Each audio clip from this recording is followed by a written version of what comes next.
ይሄንን ለማታለል ከሞከረ ይታለላል ብሎ ከሞከረ ይሄንን እሱ ያሰበበት አምሮ ነው ሞኙና በተሟላ ሁኔታ ኢንቴንሽኑ ምን እንደሆነ አልገባኝም። ወይ በስሜት ተነስቼ እንድናገር ፈልጓል ወይ ብናገር ደግሞ ለሱ ፌቨር የሚያደርግ ነገር ልናገር አልችልም። ኢትዮጵያ ውስጥ ያቅሜ የፈቀደውን ያህል አስተዋጽኦ አድርጌያለሁ። በቃ አለፈ። እዚህ ሀገር መጥቼ አሁን ለራሴ ወዛደር ሆኜ እየሰራሁ ነው አይደል? ወደ ሚዲያ መቅረብ ወደ ቤተሰብ በቃ የሚል ተጽዕኖ አለ። እንደዛ አይነት እንትኖች ያው የግድ ሲሆንብኝ ነው የምቀርበው እና በዚህ ምክንያት ምናልባት ሳልቀርብ ከቀረው የሱ እውነት ተደርጎ በህብረተሰብ ዘንድ እንዲወሰድ ፈልጎ ይሆን ብዬም እጠራጠራለሁ።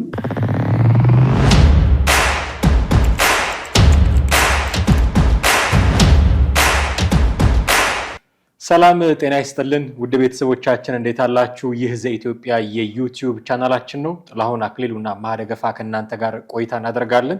ባለፈው ከጥላሁን ጋር በነበረን ቆይታ አቶ ገዱ አንዳርጋቸው ለጠቅላይ ሚኒስትሩ ምላሽ ይሆናል በሚል የጻፉትን 3 ገጽ ጽሑፍ አንስተን አንዳንድ ጉዳዮች አንስተን ነበር። አሁን ደግሞ ከሪዮት ሚዲያ ላይ ከቴዎድሮስ ጸጋዬ ጋር በነበራቸው ቆይታ ላይ ያነሷቸው ነገሮች አሉ። ጽሑፉ ላይ ያነሷቸው እና እዚህ ቃለ ምልልሳቸው ላይ ያነሷቸውን ነገሮች እያመሳከርን አንዳንድ ነጥቦችን ለማንሳት እንሞክራለን። እስከ ፕሮግራማችን ፍጻሜ ድረስ አብራችሁን ትቆዩ ዘንድ የአክብሮት ግብዣችን ነው። ከኛ ጋር ጥሌ እንዴት አለው? እግዚአብሔር ይመስገን ሰላም ነኝ አለን። ባለፈው እንዲሁ አቶ ገዱ አንዳርጋቸው መወያያ ርዕሳችን ነበሩ። ምክር ቤት ላይ ስማቸው ከተነሳበት ጊዜ ጀምሮ እንዲሁ ትኩረት የሳቡ ሰው እንደሆኑ ይታወቃል። ጽሑፋቸው ላይ ተመስርቶ ያነሳናቸው በርካታ ነገሮች ነበሩ። ባለፈው ብዙ ነገሮች አንስተናል። አሁን ቪዲዮአቸው ላይ ግን አንድ ነገር አነሱ። 2 ጊዜ ተልክ ያሉ አሉ ወደ ኤርትራ። ጠቅላይ ሚኒስትሩ 2 ጊዜ እንደላኳቸው ገልጸዋል። ትልቅ መከራከሪያ የነበረው የተላኩት ሲላኩ ይዘውት ሄዱት መልእክት ምን ነበር? ታስታውስ እንደሆነ እዛ የጽሑፋቸው ላይ ሄጄ ያደረስኩት መልእክት የሰብአዊ መብት ጥሰት እየተፈጸመ ያለውን ጥያቄ እንዳይደርስብን የዓለም አቀፍ ተቋማት ጫና እንዳያደርጉብን ጥንቃቄ ማድረግ አለብን ነው ያልኩት። እሱን ያደረስኩት ነበር ያሉት። አሁን ቪዲዮ ላይ ግን ቃል በቃል የተናገሩት ምንድነው? እንደውም ቴዲ በደንብ ሲጠይቃቸው ምንድነው እሱ ጥንቃቄ ሲላቸው ሰው መሞት ይብቃ የሚል መልእክት ነው ይዤ የሄድኩት የሚል ነገር ተናግረዋል። ነገርየውን ከራሳቸው አንደበት ብንሰማው ጥሩ ነው። ይጋብዘንና እንመለሳለን። ኤዲተራችን በተለይ የሰብአዊ መብት ጥሰቱ 1 2 3 ቦታዎች የሚነሱ ነበሩ። ማህበረ ዴጎ አክሱም አካባቢ ማህበረ ዴጎ ይመስለኛል። እርግጠኛ የአክሱም አካባቢ ብዙ ሰው የተገደለበት ነው ተብሎ ይነገር ነበር። በሌሎች አካባቢዎችም በሰዎች ላይ ጉዳት እየደረሰ ነው የሚል ሰፋ ያለ ከሁሉ በላይ ጎልቶ የወጣው ሰዎች ላይ የሚደርሰው ጉዳት እና የሴቶች መደፈርም አላርሚንግ የሆነ ነገር ነበር። የአይደር ሆስፒታል አንዷ ነርስ ስትናገር ሊሰቀጥጡ እንትኖች ነበሩ። ብዙ በዛ ወቅት የተፈጸሙ በሰዎች አካል ውስጥ ባዕድ ቁሳቁስ መጨመር በጣም ብዙ ነገር ልትነግረው አሁን ራሱ ለመናገር የሚቀፉ ነገሮች ይነሱ ነበር እና እነዚህ በዓለም አቀፍ ድርጅቶቹ ትልቅ እንትን ነበር። የሚመጡ ልኡካኖችም የተለያዩ እንትኖችም ያነሷቸው ናቸው እና እነዚህ ወቀሳ በመንግስት ላይ ግፊቱ እየጠነከረ በመምጣቱ ምክንያት እዚህ ላይ ጥንቃቄ ይደረግ መባሉ ሎጂካልም ይመስለኛል። ጥንቃቄው ምንድን ነው ነው ጥያቄው? ምንድን ነበር ጥንቃቄ ይደረግ ሲል ያኔ በሚልከው ወቅት አይፈጸም ማለት የሰብአዊ መብት እንደዚህ በገፍ ሰራዊቱ በግዴለሽነት የሚፈጽሟቸው ነገሮች ካሉ ይቁም፣ ጥንቃቄ ይደረግ ነው እንትኑ እና ይሄ በህዝቡ ላይ የሚደርሱ የሰብአዊ መብት ረገጣዎች እንዲቆሙ ወታደሩ ጥንቃቄ ይደረግ፣ አስፈላጊው እርምት ይወሰድ ነው። ይህንን መልእክት አድርሻለሁ። እሳቸውም በበጎ ተመልክተው እናስተካክላለን፣ ወደታች እናወርዳለን ያሉ። የኢሳያስ ምላሽ ምን ነበረ? እንዲህ አይነት ሁኔታዎችን በፍጹም መካሄድ መኖር የለበትም። እናንተም በመዋቅራችሁ በኩል ወደታችን ነገር በእኛ በኩልም እናስተላልፋለን። የእኛ ሰራዊት ይህንን ሊያደርግ አይችልም። አድርጎ ከሆነም የማስተካከያ እርምጃዎችን እንወስዳለን። ይህንን መልእክት አድርሻለሁ። እሳቸውም በበጎ ተመልክተው እናስተካክላለን፣ ወደታችን እናወርዳለን ያሉ እና እንደሰማኸው ጥሌ ከራሳቸው አንደበት ሄጄ አድርሻለሁ ይህንን መልእክት፣ ጠቅላይ ሚኒስትሩ የላኩኝ መልእክት ሰባይ እንደውም ማህበረ ዶግ የሚባል ከአክሱም ጥቂት ኪሎ ሜትሮች ወጣ ብሎ የሚገኝ ቦታ ነው። እሱን ሁሉ ጠቅሰው እንዲህ አይነት ነገሮች መቆም እንዳለባቸው የሚገልጽ መልእክት ነው ይዤ ሄድኩት ነው ያልኩት። አመኑ ነው ካዱ ነው የምንለው? አሁን አቶ ገዱ የመጀመሪያው ካዱ ነው።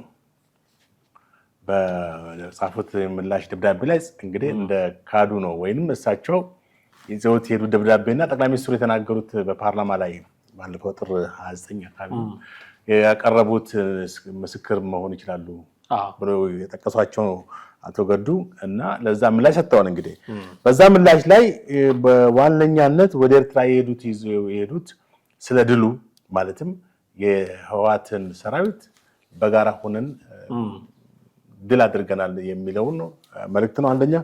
ሁለተኛ ደግሞ በሰሜን እዝ ላይ የደረሰው ጥቃት በህወሓት ያደረሰውን ጥቃት ያው ወደዛ የሸሹ ሰራዊቶች አሉ። እነዛን ሰራዊቶች ተንከባክበው ትሪት አድርገው እንደገና ለውጊያ አዘጋጅተው መመለሳቸውን ጠቅሰዋል።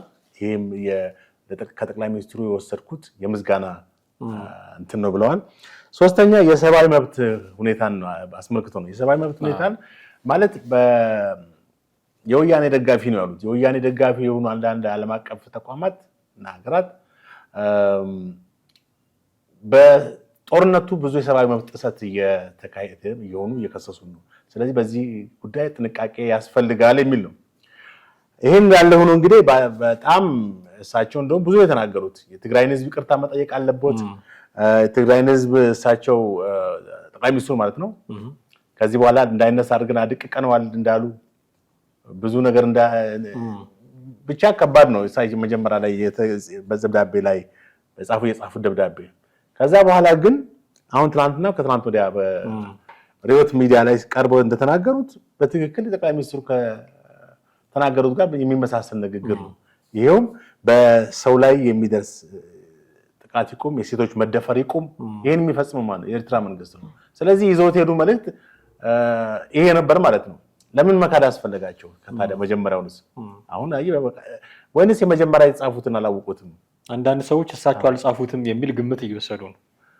በጣም አስቸጋሪ ነው እሳቸው የሚል ምክንያቱም እዛ ውስጥ ያለው ኢንተረስት የሌላ አካል ኢንተረስት ሊሆን ይችላል። አንድ ሌላ ዓላማ ያለው ሰው የእሳቸውን አስታኮ ጽፎ ሊሆን ይችላል እና ከባድ ልዩነት ነው ያለው፣ ሰፊ ልዩነት ነው ያለው። በተለይም ደግሞ ህዝቤ ብሎ ይላል እንዴ ምናምን ብለው የጠቀሱት ነገር አለ። እንግዲህ አንድ የሀገር መሪ ያንን ህዝብ አድቅቀነዋል፣ እንዳይነሳ አድርገን ሰብረነዋል ብሎ ያለ ህዝብ መሪ ህዝቤ ብሎ ማለት በጣም የሚጋጭ ነው። በመጀመሪያ ደብዳቤያቸው ላይ ሲጠቅሱ ይሄን ነበር የተናገሩት። አሁን ግን በሪዮት ሚዲያ ላይ ግን የተናገሩት በትክክል ጠቅላይ ሚኒስትሩ ከተናገሩት ጋር በጣም የሚመሳሰል ወይም አንድ አይነት የሆነ ንግግር ነው። መጀመሪያውኑ ለምን መካድ አስፈለጋቸው ወደሚለው እንትን ታመራለህ ማለት ነው። እና እንግዲህ ሪዮት ሚዲያ ላይም የተናገሩት ሌላም ንግግር አለ። ስለ እነሱን እናነሳለን። እዚህ ላይ ካነሳህ አይቀርም ህዝቤ ማለት ሞራል የላቸውም ጠቅላይ ሚኒስትሩ የሚል መንፈስ ያለው ጽሁፍ ነበር የጻፉት እና በአሁኑ ምላሻቸው ላይ ግን ትግራይ ክልል ውስጥ ሰብአዊ መብት ጥሰት እየተደረገ ነው፣ ሰዎች እየሞቱ ነው፣ እሱ እንዲያስቆም የሚጠይቅ ደብዳቤ ነው ይዤ ሄድኩት ብለው አምነዋል ተናግረዋል። ጠቅላይ ሚኒስትሩም ያሉት እሱን ነው። ትክክል። አሁን በአንደበታቸው ህዝቤ ላይሉ ይችላሉ፣ እኛ የሰማነው ነገር ስለሌለ፣ ግን ድርጊታቸው ህዝቤ ከማለት የሚተናነስ አይደል። የትግራይ ህዝብ እንዳይሞት እባካችሁ ወታደሮቻችሁን አስታግሱልን የሚል ደብዳቤ አስይዘው ከላኩ ህዝብን አትግደል እኮ ነው። እንደውም በመጽሐፍ ቅዱስ ቋንቋ እናውራው ካለን ህዝቤን ልቀቅ የሚለው መልእክት ወደ ፈርዖን የተላከው ማለት ሁሉ እንችላለን። እንደውም ጠቅላይ ሚኒስትሩ ለህዝቡ ማሰባቸውን አያሳይም ወይ? አሁን ያኔ ጦርነት ጊዜ ነው እንደምታውቀው እና ብዙ ነገሮች ሁሉም ሰው እየተነሳ ያሻውን ነገር የሚናገርበት ጊዜ ነበረ እና ጠቅላይ ሚኒስትሩ ደብዳቤ አስልከው ለራሳቸው ለአቶ ገዱ አስልከው ወይ እናንተ ወታደሮች ሰብአዊ መብት ጥሰት እየፈጸሙ ነው፣ መቆም አለበት ይሄ ነገር። እንግዲህ ራሳቸው አቶ ገዱ በቅድም በሰማነው ድምፅ መሰረት አረጋግጠዋል ይሄ እና መቆም አለበት ካሉ ህዝቤ ያሉት አካል ስለሆነ ነው እንጂ ህዝቤ ባይሉት ኖሮ የራሱ ጉዳይ ብለው ሊተውት ይችሉ እኮ ነበረ። በአቶ ገዱ አነጋገር ይችሉ ነበር። ህዝቤ የሚለው ቃል ትንሽ እንግዲህ ወደ ራስን የማቅረብ ሁኔታ ነው። ይሁን ህዝባችንን ልቀቅ ወይም ህዝቡን ልቀቅ ወይም ለቀውጣ በአፋቸው ከሚሉት በደብዳቤ እኮ አረጋግጡት። አትግደልብኝ እኮ ማለት ህዝቤ ከማለት አይተናል። ትክክል። አሁን እንግዲህ አቶ ገዱ ጋር ምንድነው የሚጋጨው ንግግር? አንደኛ ይሄ ነው። ሁለተኛ ደግሞ ሰራዊታችሁን አስወጡ ብለህ እንዳትላቸው የኤርትራ መንግስት የኤርትራ ሰራዊት እንዲወጣ ብሎ ጥያቄ አቅርቤ ነበር አሉ። በዚህን ጊዜ በጭራሽ ስለ ኤርትራ ሰራዊት መውጣት እንዳታነሳባቸው ብለው አሉኝ አለው። ይሄም ከእርስ በርስ የሚጋጭ ነው። ምክንያቱም የኤርትራ ሰራዊት እንዳታወጣ ብለው ያሉ ከሆነ ለምን ሄደው ተናገሩ? ለምን እንዳትግደልብኝ የሚል ምክንያቱም የሰብአዊ መብት ጥሰት እየፈጸመ ከሆነ እንደውም ውጣ ነው የሚባለው። ልክ ነው። አትግደልብኝ የሚል መልእክት አትውጣና መልእክቱ የሰብአዊ መብት ጥሰቱ አንዱም እኮ የኤርትራ መንግስት በዛ በመኖሩ የመጣ ምክንያት ነው። እና አሁን አቶ ገዱ እንግዲህ በዚህ በዲፕሎማሲው ሁኔታ ላይ ወይንም በሰጡት ቃለ ምልልስ ላይ ብዙ ነጥብ የጣሉ ወይም ከመጀመሪያ ከተናገሩት ንግግር ጋር በጣም እርስ በርስ የሚጣረስ ንግግር መሆኑ ነው የተመለከትኩት በዚህ በሪዮት ሚዲያ ላይ። ከሱ ጋር ተያይዞ ያነሱት ሌላኛው ጉዳይ ምንድነው? አንድ ለምን ስሜ ይነሳል አይነት ነገር አንስተዋል። ለምን ስሜ ይነሳል? ምናልባት ኤዲተራችን ድምጹን ያሰማንና ከዛ እንነጋገርበት። ኢትዮጵያ ውስጥ የአቅሜ የፈቀደውን ያህል አስተዋጽኦ አድርጌያለሁ። በቃ አለፈ። እዚህ ሀገር መጥቼ አሁን ለራሴ ወዛደር ሆኜ እየሰራሁ ነው አይደል? የራሴን ኑሮ ለማሸነፍ አብዛኛውን ጊዜ በዛ ላይ እንትን ብዬ ነው። አልፎ አልፎ በማገኛቸው አጋጣሚ የሀገር ጉዳዮችን እሳተፋለሁ። አሁን ይሄንን እንትን እየተውኩት መጥቻለሁ። ወደ ሚዲያ መቅረብ ወደ ቤተሰብ በቃ የሚል ተጽዕኖ አለ። እንደዛ አይነት እንትኖች ያው የግድ ሲሆንብኝ ነው የምቀርበው እና በዚህ ምክንያት ምናልባት ሳልቀርብ ከቀረው የእሱ እውነት ተደርጎ በህብረተሰብ ዘንድ እንዲወሰድ ፈልጎ ይሆን ብዬም እጠራጠራለሁ። መቼም እሱ የዋሸውን ውሸት አብሶም በዛ ቴዲ እንደው ማንም ኢትዮጵያዊ የሆነ ሰው በዛ በትግራይ ጦርነት ዘመን ያን ሁኔታ ሲከታተል የነበረ ሰው የትግራይን ህዝብ ጠቅላይ ሚኒስትር አብይ ህዝቤ ብሎ እንደራሱ ህዝብ ኮንሲደር አድርጎ ሊናገር ይችላል ብሎ የሚገምት ሰው ይኖራል ብዬ አልገምትም። ይህንን ለማታለል ከሞከረ ይታለላል ብሎ ከሞከረ ይህንን እሱ ያሰበበት አእምሮ ነው ሞኙና በተሟላ ሁኔታ ኢንቴንሽኑ ምን እንደሆነ አልገባኝም። ወይ በስሜት ተነስቼ እንድናገር ፈልጓል፣ ወይ ብናገር ደግሞ ለሱ ፌቨር የሚያደርግ ነገር ልናገር አልችልም። ለምን ምስክርነት እንደጠራኝ ራሱ አልገባኝም። እንደው እኔ የተወሰነ እንትን የምለው በስሜት ወጥቶ ከተናገረም ይሄ አሁን አላያንስ ሊፈጠር ምናምን የሚለው በዛ ላይ ተጽዕኖ የሚያሳርፍ ነገር ሊናገር ይችላል ብሎ ዝም ካለ ደግሞ እንደ እውነት እሱ የተናገረው እንደ እውነት ይቆጠራል ብሎ አስቦም ሊሆን ይችላል። ኢንቴንሽኑን ሳያስብበት ደግሞ ዝም ብሎ ፓርላማ ላይ ትዝ ብሎት ይናገራል ብዬ አልገምትም። ካልኩሌትር ነው ይዞት ከቀረበው አጀንዳ አኳያ እና እሱ የሚያብራራበት እድል ወደፊት ካለ እናናግረዋለን። እንግዲህ በእኔ በኩል ይሄን ያለ ይመስል። ስለዚህ ያነሱት ነገር ምንድነው? አቶ ገዱ አንዳርጋቸው የራሴ ኑሮ እየኖርኩኝ ነው፣ ለራሴ ወዛደር ሆኜ እየኖርኩኝ ነው፣ ስም የመነሳቱ ለምን እንዳስፈለገ አላውቅም ቢሉና ግምታቸውን ሲያስቀምጡ ይሄኛውን ግምት በመውሰድ ጠቅላይ ሚኒስትሩ ከሚዲያ እየራኩኝ ስለሆነ ብዙም ሚዲያ ላይ መቅረብ ፍላጎት ስለሌለኝ ይሄንን ከግምት ውስጥ በማስገባት ዝም ምል ከሆነ እውነቱን ለመውሰድ ነው አድቫንቴጅ ለመውሰድ ነው ይሄንን ያደረገው ጠቅላይ ሚኒስትሩ የሚል ምላሽ ሰጥተዋል። ጠቅላይ ሚኒስትሩ በእርግጥስ እንደዚህ ሊያደርጉ ይችላሉ? ምክንያቱም ከሚዲያ ራኩኝ አሉ እንጂ ገዱ አንዳርጋቸው ሁልጊዜ ነው የምናያቸው። የሽግግር መንግስት ሀሳብ ሲረቀቅ፣ የፋኖ ጉዳይ ሲነሳ፣ የወልቃይት ጉዳይ ሲነሳ በጣም በተደጋጋሚ ጊዜ ሚዲያ ላይ ቀርበው እናያቸዋለን እና ደግሞ በየትኛውም ሰዓት ደግሞ እንደገና ወደ ሚዲያ ተመልሰው እንደሚናገሩ ጠቅላይ ሚኒስትሩ ያውቃሉ። እንደውም እሳቸው ራሳቸው ጠቅላይ ሚኒስትሩ አቶ ገዱ አክሰስ መደረግ ይችላሉ ጠይቋቸው ብለው እኮ ነው ጠቅሰው ወደ ሚዲያ እንዴት አይመጣም ብለው ይገምታሉ። አንደኛ ምልህ እሳቸውን ወዛደር ነኝ ፖለቲካ ውስጥ አስፈላጊ ሲሆን በፖለቲካ ውስጥ ኢንቮልቭ አደርጋለሁ የሚል እንትን ሰጥተዋል። መቼ ለብዙ ጊዜ እኮ እሳቸው ከፖለቲካ ስልጣንነት ነው እንጂ የወጡት ፖለቲካ ውስጥ ከመሳተፋቸው እንትን አለ። ባለፈው በበይነመረብ የተካሄደው እንትን ላይ አንዱ እሳቸው ነበሩ። አሁን ደግሞ ከኤርትራ መንግስት ጋር በሚካሄደው ሁኔታ ላይ ስማቸው ተደጋግሞ የተነሳ ያሉ ሰው ናቸው። እዚህ ላይ የምናነሳው ነጥብ አለ። አሁን ባልከው መንገድ ማለት ነው። አንደኛ ጠቅላይ ሚኒስትሩ የተናገሩት ገዱ ዝም ይላል ብለው ወይም በስሜት ተነሳስቶ ትክክለኛውን ነገር ይናገራል ኢን ፌቨር ኦፍ ጠቅላይ ሚኒስትሩ ሊያደላ ይችላል ወደሱ ጉዳዩ ክርክሩ አርጊመንቱ የሚል በቃ እንደዛ ነው።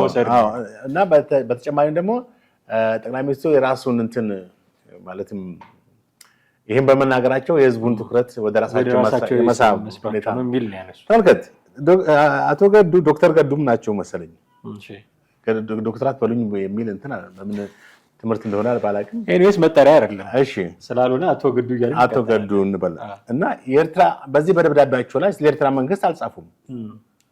ኤርትራ መንግስት ያደረሰው ነገር እንግዲህ አሁን እሳቸው ስለ ትግራይ የሚቆረቆሩ ከሆነ የትግራይ ህዝብን እንደዛ ደርሶበታል በጣም ብዙ ነው አይደል የተናገሩት። አሁንም እኮ በዚህ ንግግራቸው ላይ ስለ ትግራይ ህዝብ ተናግረዋል።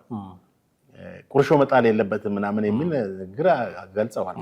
እና ስለ ትግራይ ህዝብ እንደዛ የሚናገሩ ከሆነ የሚቆረቆሩ ከሆነ ቀድሞውኑ የኤርትራ መንግስት ያደረሰውን ጥቃት ለምን አልተናገሩ? ብዙ ሰዎች ጥያቄ ነው። ምክንያቱም አሁን ባሉበት ሁኔታ ፖለቲካ አመለካከታቸው ይሄን መንግስት የሚቃወሙ ሰው ናቸው። ወዛደር ቢሆኑም ወዛደር ነኝ አሉ። እንግዲህ ባለፉት በሶሻል ሚዲያ ለፍቶ አዳሪ ነኝ ነው ቤተሰቤን እያስተዳደርኩኝ ተውኝ ነው እኮ በየፓርላማው ስሜን አታንሱ ተውኝ። ምን ችግር አለው? እሳቸው ከሆነ ቢነሳም ስማቸው መልካም ነው ማለት የሰሩት ነገር አሁን አቶ ገዱ አንዳርጋቸው ማለት በጣም ትልልቅ የስልጣን ፖዚሽን ላይ የነበሩ ሰው ናቸው። አማራ ክልልን የሚያክል ትልቅ ክልል ሲያስተዳድሩ የነበሩ ናቸው። ውጭ ጉዳይ ሚኒስትር የነበሩ ናቸው። የጠቅላይ ሚኒስትሩ የደህንነት አማካሪ የነበሩ ናቸው። በጣም ብዙ ነገር የሚያውቁ ትልቅ ባለስልጣን ናቸው። እሳቸውን አለማንሳት የኢትዮጵያ ፖለቲካን ስታነሳ እሳቸውን አለማንሳት ይቻላል? ይሄ ለውጥ ሲመጣ ትልቁ ዋነኛ ተዋናይ እሳቸው ነበሩ። ቲም ለማ የሚባለው ነገር ቡድን ውስጥ እኮ ትልቅ ተዋናይ የነበሩ ሰው ናቸው። እና ስለዚህ ለውጥ ስታመጣ ከህወሓት መራሹ ኢህአዴግ ወደ ጠቅላይ ሚኒስትር አብይ አመራር ሲቀየር ኢትዮጵያ ወደ እንደዚህ አይነት ነገር ውስጥ ስትገባ እጥፋቱ ላይ የነበሩ ትልቅ ሰው ናቸው። ሁሉ ጊዜ ሰማቸው ከአቶ ለማ መገርሳ ጋር ይነሳ የነበሩ ሰው ናቸው። እንደውም ለዚህ ለውጥ መጣ ለተባለው ሁኔታ ትልቅ አበርክቶ አላቸው የሚባሉ ሰው እንዴት ስሜን አታንሱ በቃ ተውኝ እንዴት ይባላል? እዛ ፖለቲካ ውስጥ ገብተህ ያደረከውን ነገር ሁሉ ካደረከ በኋላ ስሜን አታንሱ ማለት አይቻልም። ምክንያቱም እንደው የጥበብ ሰው ዘፋኝ ምናምን አይሆኑ እንጂ ፐብሊክ ፊገር ናቸው። ትክክል። በጣም ብዙ ሰው የሚያውቃቸው እና የእያንዳንዳችን ህይወት ላይ ለውጥ ሊያመጣ የሚችል ውሳኔ ወስነው ያለፉ ሰው ናቸው። ሌላው ቢቀር የወልቃይት ጉዳይ እኮ ሲነሳ ይነሳሉ። የወልቃይት ጉዳይ ከእንግዲህ ተፈቷል አብቅቶለታል ብለው ያወጁ ሰው ናቸው። የወልቃይት ጉዳይ አሁን ተፈቷል። እሱን ስታነሳ ሌላ አትሊስት ታነሳ። የኤርትራን ጉዳይ ሲያነሱ ጠቅላይ ሚኒስትሩ መልእክተኛ የላኩት እሳቸውን ስለሆኑ አብረው አነሱ። ምንድነው ኃጢአቱ? ስሜን አታንሱ ብሎ እንደዚህ መመጻደቁ ለምን ያስፈልጋል ብዬ ነው። አሁን እንግዲህ እሳቸው ምልህ አሁን ከፖለቲካውም ተገልይ ያለው ወደ ወዛደርነት ያሉበትም ወዛደር የሚለው ራሱ ከአንድ የውጭ ጉዳይ ሚኒስትር ወደ የሚለው ራሱ ግራ የሚያጋባ ነው። ላባደር ነው ወዛደር ነው የሚል ጭቅጭቅ ውስጥ አንገባም እና ምናልባት ያም አብሮ ይነሳል በሚል የሆነ ኢንፌሪቲ ኮምፕሌክስም ሊሆን ይችላል። ግን ዋናው ነገር በስልጣን እያሉ ምን መልካም ሰሩ? የሚለው ነገር ነው። ያ መልካም ስራቸው እኮ አብሯቸው ነው የሚኖረው። እሳቸው አሁን ስሜን አታንሱ የሚሉት መጥፎ አሻራ ስላለ ነው፣ መጥፎ ነገር ስላለ ነው። ከተናገሯቸው ለምሳሌ ወራሪው የትግራይ ሰራዊት ብለዋል።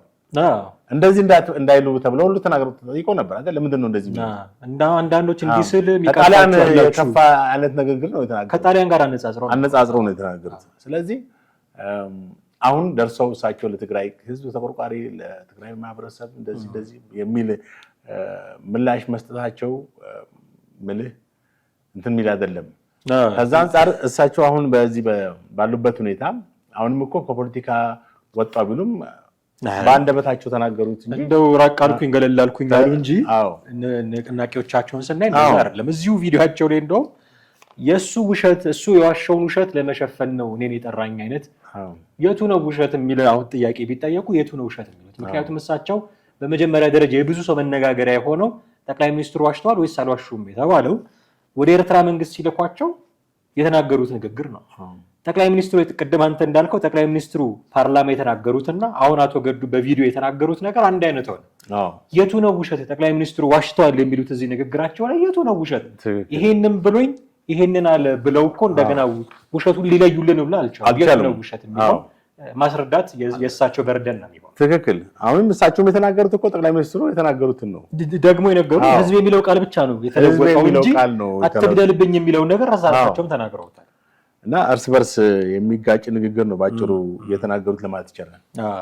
ሌላኛው የተናገሩት እዚሁ ብናወራበት ጥሩ የሚሆነው ለተመልካቾቻችን ብናደርሰው ብለን ያሰብነው የማውቀውን ነገር ሁሉ አልናገርም የሚል አንድ ነገርም ደግሞ ተናግሯል። ምናልባት እስኪ ከራሳቸው አንደበት አሁንም እሱን ሰምተን እንመለሳለን። የማውቀው ሁሉ ልዘርዝር ብል አንደኛ ልክ የማይሆንበት ሁኔታ አለ። በሌላ መልኩ እንደገና ደግሞ የሀገር ጉዳይም አሳልፎ የሚሰጥ ሊኖር ይችላል። ለህዝብ መቅረብ ያለበትና ህዝብን ስለ ሀገሩ ጉዳይ ሊገነዘባቸውና እንትን ሌላቸው የሚገቡትን አብዛኛዎቹን ነገሮች ተናግሬያለሁ የሚል እምነት አለኝ። አንዳንዱ ደግሞ እንግዲህ ጥያቄ ሲነሳ በጥያቄ ልክ እንደበቀደሙ አይነት ግድ አስገዳጅ የሆነ ነገር ሲመጣ ልናገራቸው የምችል ነው። ግን በኮንቴንት ደረጃ ይህንንም አልተናገርኩትም ማለት አይደለም። ስፔሲፊክ የሆነውን ጉዳይ ነው እንጂ በጠቅላላ በነበረው በጦርነቱ የነበረው ሁኔታ ምን አይነት አተያይ እንደነበረ የተናገርኩበት ሁኔታ አለ።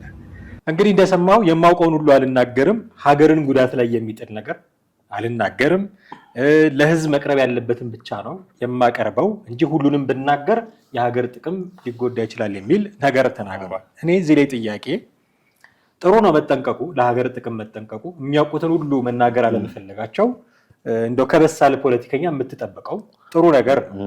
ነገር ግን ጠቅላይ ሚኒስትሩ እንዲህ ብለዋል ብሎ ከትግራይ ህዝብ ጋር ሊያጋጭ የሚችል ነገር ተናግረ ስታበቃ ሀገርን መቼ ነው የታደግካት? ሀገር እታደጋለሁ ለህዝብ መቅረብ ያለበትን ብቻ ነው ማቀረበው ያለ ፖለቲከኛ ለትግራይ ህዝብ ይሄ ንግግር መቅረብ ነበረበት። ጠቅላይ ሚኒስትሩ ይበሉ አይበሉ አናውቅም። ጠቅላይ ሚኒስትሩ እንዲህ ብለዋል ብለው ህዝብን የሚያዋርድ ቃል ተጠቅመዋል። እንዲህ ብለዋል ብሎ ተናግሮ ሀገርን እየታደግኩኝ ስለሆነ ሁሉንም አልናገርም ይባላል ወይ? የሚገርመው ምልህ ከዚህ በላይ ሀገርን አደጋ ላይ የሚጥል ንግግር ምንድን ነው?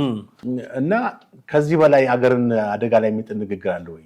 ምክንያቱም የትግራይን ህዝብ ከጠቅላይ ሚኒስትሩ ወይም ትግራይን ህዝብ ከስልጣን ላይ ካለው መንግስት ጋር የሚያቃጥር ከባድ ቁርሾ የሚፈጥር ንግግር ነው። እንግዲህ የትግራይን ህዝብ እንዳይነሳ አድርገን አድቅቀነዋል፣ ሰብረነዋል ብለው አሉ ጠቅላይ ሚኒስትሩ እንደዚህ ብለዋል ብሎ መናገር ማለት ከዚህ በላይ ሀገርን ደህንነት አደጋ ላይ የሚጥል ንግግር ምንድን ነው? ምናልባት ይህን ባይናገሩና ይሄን ቦዳቸው ቢይዙ እውነት ብለው ከሆነ ጠቅላይ ሚኒስትሩ አሉ አላሉም የምናውቀው ነገር የለም። እንደው አሉ ብለን ብንወስደው ጠቅላይ ሚኒስትሩ እነሱ ደብቀው ቢሆን ነው ይሄን አሉ።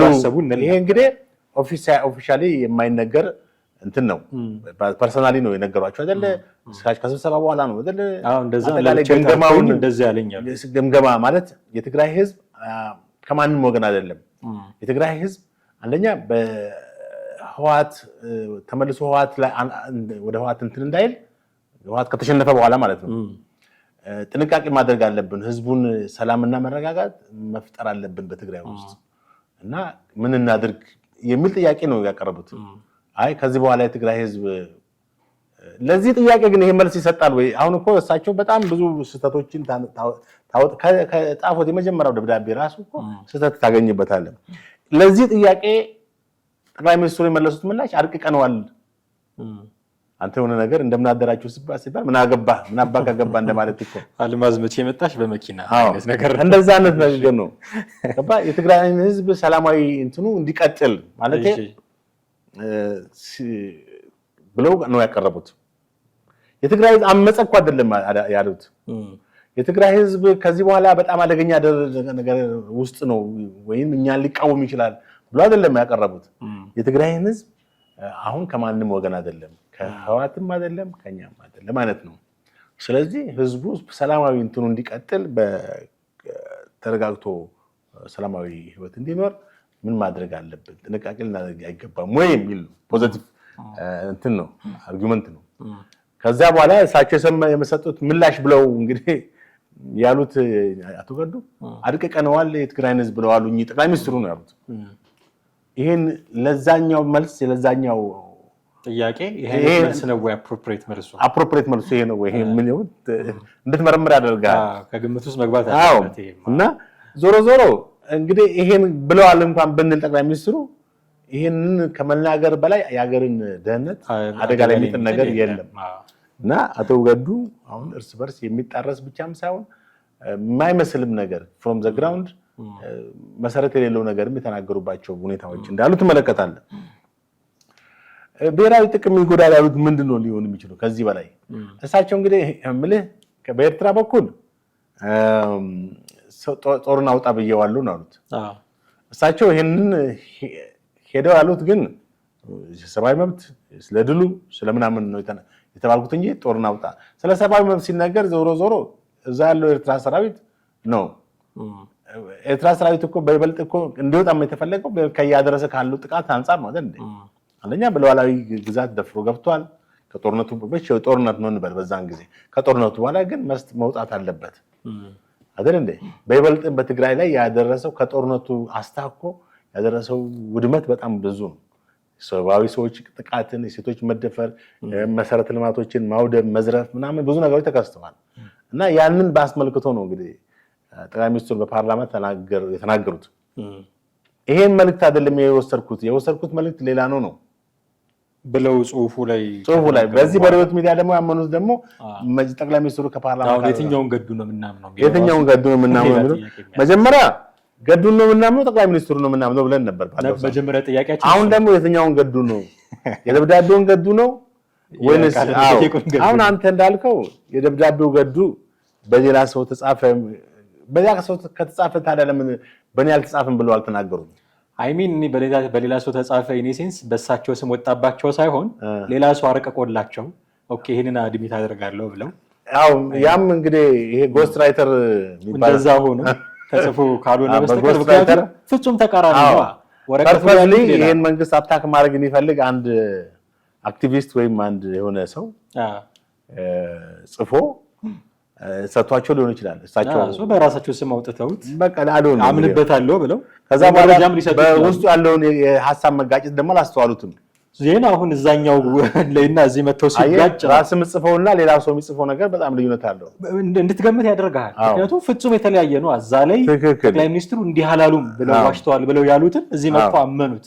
እዚህ የቱን ገዱ ነው የምናምነው የሚል ጥያቄ እስክታነሳ ድረስ ይሆናል። አንድ የመጨረሻ ጉዳይ እናንሳ። አንድ የምንጋብዛቸው ቪዲዮ አለ ተመልካቾቻችን ይቅርታ የጠየቁበት ቪዲዮ አለ። እስኪ ኤዲተራችን እሱን ያሰማንና ተመልሰን እንገናኛለን። ይሄ ስህተት ከባለፈው ተምረን ዳግም እንዳይደገም ሲሪየስሊ ቦዝ ሳይድስ ትምህርት ሊወሰድበት የሚገባና ይቅርታ ሊጠየቅበት የሚገባ ነው። እኔ በጠቅላላው በዛ ጦርነት ውስጥ በነበረኝ ኮሚኒኬሽን የሚሆን በዛ የፓርት በዛ መንግስት ጋር በነበረኝ ሁኔታ አያይዤ ነው ይቅርታ የጠየቅኩት። እምልህ አንዳንዶቹ እልህም አለ ቴዎድሮስ፣ እልህም ስላለ ለዛ አጸፋም ጭምር ነው። ልክ ነው። ይህንን ለምሳሌ የትግራይ ወራሪ ኃይል የሚለውን እኔ ተናግሬያለሁ፣ ደጋግሜ ተናግሬያለሁ። ከወደዛ የሚመጣው እንትንም ምላሽ ለመስጠት የመጠፋፋት እንትን አለ አይደል? ተያይዞ የመጠፋፋት መንገድ ነው ብዬ ነው የማስበው። እንደዛ ሁኔታ መኖር ባይችል ደስ ይለኝ ነበር። አደረግነው፣ ጥፋት ነው። ቀጣዩ ትውልድ ከዚህ ተምሮ ወደፊት የተሻለውን ነገር የጋራ የሆነውን ነገር ቅድም እንዳልኩት ዞሮ ዞሮ ሁላችንም ኃላፊ ነን። የሚቀረው አለቱ ነው፣ ህዝቡ ነው። በእነዚህ ህዝቦች መካከል የሚኖር ግንኙነታቸውን የሚያሻሽል እንጂ የሚያሻክር ባለፈው የተነገረ የተፈጸመ ጥፋትም እንደ መጥፎ ድርጊት እንደ አንድ ኢቭል የሆነ እይታ ታይቶ ያን አስተሳሰብ ሊነወርም ሊረገምም እና በዛም መጠየቅ ያለበትም የየድርሻው የየሚናውን መጠየቅ ያለበት እንደሆነ አምናለሁ። እኔም ራሴን በዚህ ማዕቀፍ ውስጥ አስገብቼ ነው የምመለከተው። እንግዲህ በዚህ ቪዲዮ ላይ ይቅርታ ጠይቀዋል አቶ ገዱ አንዳርጋቸው። ወራሪው የትግራይ ኃይል ቅድም ስታነሳው ወራሪው የትግራይ ኃይል ብዬ በማለቴ ይቅርታ ጠይቅ። በእርግጥ ጀስቲፊኬሽን ሲያስቀምጡ ነበር። በወቅቱ እልህ ነበረ፣ ከዛኛውም ወገን እንዲህ አይነት ነገር ይነሳ ስለነበረ በእልህ ነው ይሄንን ያልነው የሚል ጀስቲፊኬሽን ለማስቀመጥ ሲሞክሩ ነበር። የሆነ ሆኖ እንደዚህ በማለቴ ይቅርታ ጠይቃለሁ ብለዋል። ኦኬ ይቅርታ መጠየቅ ጥሩ ነው፣ ግን እኔ ወራሪው ኃይል በማለቴ ይቅርታ አድርጉልኝ አብይ ግን እንዲህ ብሏቸዋል ብለን እንደ ይቅርታ መጠየቀው ነው ጥያቄ ማንሳት ያለብን ነገር። በጣም ትክክል ነው። አሁን እሳቸው ይቅርታው ያው ዘግይቶም ቢሆን እንግዲህ ይቅርታውም እኮ ይሄ አጋጣሚ ስለተፈጠረ ነው እንጂ ራሳቸው ፈጥረው ይቅርታ ፈልገው አይደለም። አሁን እሳቸው በዚህ በሪዮ ኮኔክሽን ለመፍጠር ፈልገው ኮኔክሽን ለመፍጠር ነው ማለት የመጀመሪያውን እንትን ሊያሳካላቸው መጀመሪያ የጻፉት ደብዳቤ አለ። ከዛ ጋር ያልጻፉትም ነገር ወይም ያንን ክፍተት ለመሙላትም ያካሄዱት ንግግር ነው ሁለተኛ ላይ ይቅርታ ያሉት። ይቅርታም ደግሞ ኦፊሻሊ የትግራይን ህዝብ ይቅርታ በሚል ሴንስ አይደለም እኔ ምክንያቱም ወራሪው ኃይል ብቻ የሚለው አሁን ወራሪው ኃይል ህወሓትን ነው እንግዲህ የትግራይ ህዝብ እንትን ብሎ ነው የትግራይ ህዝብ እሳቸውም በዚህ እንትና የትግራይን ህዝብ አይደለም ይቅርታ የሚመስል ሁኔታ አይደለም ይቅርታ ህወሓትን መሰለኝ እንግዲህ ምክንያቱም ወራሪው በሚለው ወራሪው የትግራይ ኃይል የሚለው የትግራይን ኃይል በሚለው ነው። አንተ አሁን በጎ ሳይሉን እየወሰድክላቸው እሳቸው ወራሪው የትግራይ ኃይል ሲሉ ህዝቡን ሳይሆን ቲፒኤልኤፍን ነው ያሉት። ስለዚህ ይቅርታ የጠየቁትም እሱን ነው ያሉት። በጎ ሳይሉን እየወሰድክላቸው በቃ ህወሓትን ነው የጠየቁት ይቅርታ እንጂ የትግራይን ህዝብ ይቅርታ መጠየቅ ያለበት የትግራይ ህዝብ ነው። ምክንያቱም ህወሓት ያው ፈልጎና ፈቅዶ በራሱ ነው ጦርነቱ ነው የፈጸመው። ጉዳት የደረሰበት ግን የትግራይ ህዝብ ነው። የጦርነቱ ሰለባ የተገደለው የሞተውና ለአካል ጉዳት የዳረገው ዛሬም ድረስ ችግር ውስጥ የገባው የትግራይ ህዝብ ነው እና እሳቸው ኦፊሻሊ ዝም ብሎ እንደው በቃ ትልቅ አጽንኦት ሰጥተው ሊናገሩ የሚችሉ የትግራይን ህዝብ በዛ አካል በመሆኔ በዚህ መንግስት ውስጥ አካል ማለት በዛ ጦርነት ውስጥ ተጎዱት ለሞቱት ለምናምን ብለው ኦፊሻሊ መጠየቅ ይችሉ ነበር። ኦን ዘ ዌይ አይደለም ኦን ዚስ ኢንተርቪው አይደለም ፐርፐዝሊ አስበውበት ያን ነገር ሊያደርጉ ይችሉ ነበር። ይሄን በደብዳቤዎቻቸው ላይ አልጠቀሱም።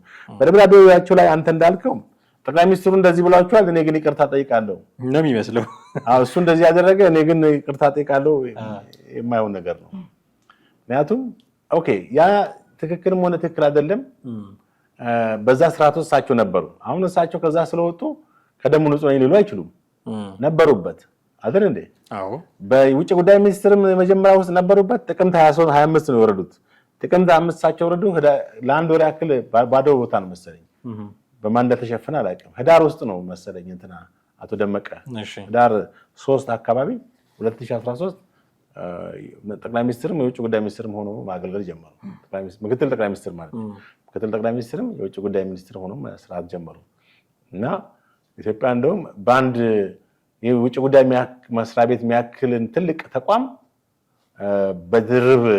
በትርፍ ጊዜ ኃላፊነት ባለበት እኔ በወቅቱ እኛ በየሳምንቱ ስንጠራ እዚህ አምባሳደር ዲና ሙፍቲ የውጭ ጉዳይ ቃል አቀባይ ይህን ጥያቄ እኔ አቅርቤላቸው ነበር። እንዴት ውጭ ጉዳይ የሚያክል ትልቅ ዲፕሎማሲያዊ ስራ ሊሰራበት የሚችል የውጭ እንትናችን ብዙ ነገሮች ያሉብን ግብጽ ፐርፐዝሊ በአንድ የውጭ ጉዳይ ሚኒስትር አንድ ሰው ነው እንጂ የምትሾመው ጠቅላይ ሚኒስትር ምክትል ጠቅላይ ሚኒስትር የሆነ ወይም ተደራቢ ስራ አይደለም። ኤኒዌይስ ከአጀንዳችን እንዳንወጣ ከዛር 3 ማተሾመ ማናቸው አቶ ደመቀ እስከ ጥቅምት 25 እሳቸው ነበሩ። ጥቅምት 25 ማለት ጥቅምት 24 ነው እንትና ጦርነት የተነሳው። እንግዲህ ከዛ በኋላም እንኳን አልወጡም ከስልጣን ከውጭ ጉዳይ ሚኒስትር ወረዱ እንጂ እንደውም ከውጭ ጉዳይ ሚኒስትር ያላነሰ ስራ ነው የሚሰሩት። አማካሪ ነበሩ። የደህንነት አማካሪ በላይ ነገር የለም። እንግዲህ የጠቅላይ ሚኒስትሩ እንደገና ደግሞ ልዑክ ነበሩ። ወደ ኤርትራ ይህን አጀንዳ ይዞ መሄድ አንዳንዴ እንደው ዝም ብሎ ይሻል ነበር እላለሁ። ምን ላይ ባይሰጡ ለጠቅላይ ሚኒስትሩ ማለት ዝምታ እኮ ራሱ መልስ ነው። በቃ ዝም። አሁን እሳቸው ምንድነው ምን ላይ ሰጣሉ ብሎ ራሳቸው እንደገና ሌላ ማቅ ውስጥ ከተቱ፣ ሌላ መጫጫ ውስጥ ከተቱ፣ ሌላ የትችትና የሶሻል ሚዲያ ጥቃት ውስጥ ገቡ ራሳቸው። ማንም ተነስቶ ገዱ ባለ ማተቡ ባለ እንትኑ ይያል ባለ ክሩ የምን ይያለ ኮሜንት እየተጸባቸው ነው። ወዛደር ነኝ ምናምን አባደር ነኝ ያሉ ደግሞ ገባ ተውኛ ይላሉ። ምንድነው የሚታዩት? እሳቸው ይሄ ስልጣን ላይ የነበሩ ሰው ናቸው። መንግስቱ ኃይለማርያም ስለኔ አታወሩ ማለት ይችላል። እንደው አገሪቷን 17 ዓመት ሙሉ ቀጥቅጦ ገዝቶ እንደዛ እንደማለት እኮ ነው። ወድርም ጠሩ የታሪኩ አካል ናቸው። በስልጣን ላይ የነበረ ሰው ማንም ሰው ታዲያ ስለ ኢትዮጵያ ስታወራ ስለ አየሩ ነው የምታወራው፣ ስለ ሰማዩ ስለምኑ ነው የምታወራው፣ ስለ ዛፉ ነው የምታወራው። በሄደት የነበሩ ሰዎች ስለ ሰው ነው አመራር በደሉ መነሳታቸው አይቀርም እና ተውኝ ማለትም እንትን አይደለም። ቤተሰቦቼም ውጣ ብሎኛል። እሳቸው ውጣ ቢሏቸው ቤተሰቦቻቸው እሳቸው መች ወጡ? ፖለቲካ ያብቃ ቢሏቸው መች ወጡ? ያው በኤርትራ በኩል ጀምሮ የለን ከኢሳያስ ጋር እና በይበልጥ ደግሞ እሳቸው ከኤርትራ ጋር ያላቸው ወዳጅነት ስለ ኤርትራ መጥፎ እንዳያወሩ አድርጓቸዋል። የኤርትራ መንግስት ቅድም እንዳልነው የፈጸማቸው ኢሰብአዊ ድርጊቶች ወደፊት በይፋ የሚገለጹ ይሆናል። እሱን እንኳን በአደባባይ ሌላው እዚህ ጋር ማንሳት እንፈልገው መቼም ምንም ቢሆን ኢትዮጵያዊነት የራሳችን ኳሊቲ ያለን አይደል? ማለት ሰዎች እርስ በርስ በምንከባበርባቸው በቋንቋ በሰላምታ አሰጣጣችን በሰዎች ሲመጣ ብድግ ብለን ኖሬ ማለት ሁኔታ አለ አይደል? አንድ ሰው እድሜው ከፍ ካለ ደግሞ በአንተ ካህን ሳይሆን በአንቱታ ትጠራዋለህ አይደል? ጠቅላይ ሚኒስትሩን የሚያክል ሰው ደግሞ ግዴታ በእድሜ ሳይሆን በቃ አንተ ባላቸው ስልጣን እንትን አንቱ ማለት ግዴታ ነው። አንተ ያሉ ነበር ሲናገሩ የነበሩት አይደለ? በእንደዛ መሰለኝ በዚህ በሪዮት ይቀላቀላል። ጽሁፉ ላይ በተለይ በደንብ አክብረው አንቱ ጽሁፉ ላይ አንቱ ነበር። አንቱ ነው ቃለ መልሱ ላይ ግን ቃለ መልሱ ላይ እሱ እንትን ምናምን እያለ እንግዲህ አንተ ብሎ ማለት ራስን ነው ዝቅ የሚያደርገው። ገባ? የምትከሰውን ሰው የምትወነጀለውን ሰው ወይም የምትነቅፈውን ሰው ሳይሆን ራስን እንትን ይላል አንቱ ብሎ ቢጨርሱ። ምክንያቱም ይሄ በፐርሰናሊ እኮ አንተ መባባል ይችላሉ እኮ እርስ በርስ ሲገናኙ እንዲህ ለፐብሊክ የሚቀርብ ነገር ለፐብሊክ የሚቀርብ ከሆነ ግን አንቱ ማለት ከዛ ይጀምራል መከባበሩ። እጅግ አድርጌ ያመሰግናለሁ ጥሌ። አቶ ገዱ አንዳርጋቸው ያነሷቸውን ነገሮች ከጽሁፋቸውና በቃል ከተናገሯቸው ነገሮች ጋር እያነጻጸርን ለማየት ሞክረናል። እጅግ አድርጌ አመሰግናለሁ። ውድ ቤተሰቦቻችን እናንተም ከኛ ጋር ነበራችሁ ቆይታ እጅግ አድርገን እናመሰግናችኋለን። የዛሬውን እዚህ ላይ እናበቃለን። በሚቀጥለው ክፍለ ጊዜ በሌላ ርዕሰ ጉዳይ እንዲሁ እንጠብቃችኋለን። ሀሳብ አስተያየቶቻችሁን በተለመደው መንገድ ልታደርሱን ትችላላችሁ። ጤና ይስጥልን።